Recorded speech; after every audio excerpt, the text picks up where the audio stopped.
Là, on va ouvrir un gros dossier. Alors, Donald Trump. Non, arrêtez. Gros dossier. Alors, moi, je vais vous surprendre, mais je l'aime bien. J'aime bien parce que il a un côté, on sait pas trop. Enfin, on sait, hein. Mais pas trop. Tu vois, alors, il est fort quand même. D'abord, c'est un mec. Quand il a été. D'abord, il a été élu. Et quand il a été élu, l'économie américaine se portait très bien. Vraiment. Il a été élu dans un bon contexte.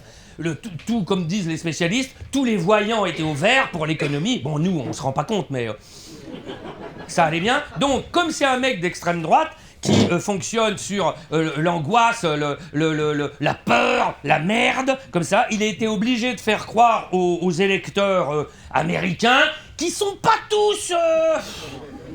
Il y a beaucoup de doudous cross-bitume là-bas. Hein.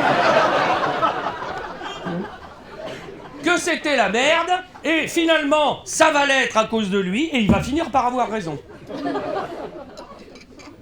Voilà.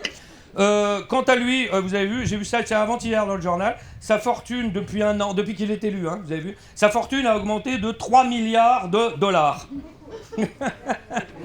Sans conflit d'intérêt. Comme ça. Voilà. Comme la disparition de Delphine Jubilard. Puf. Voilà.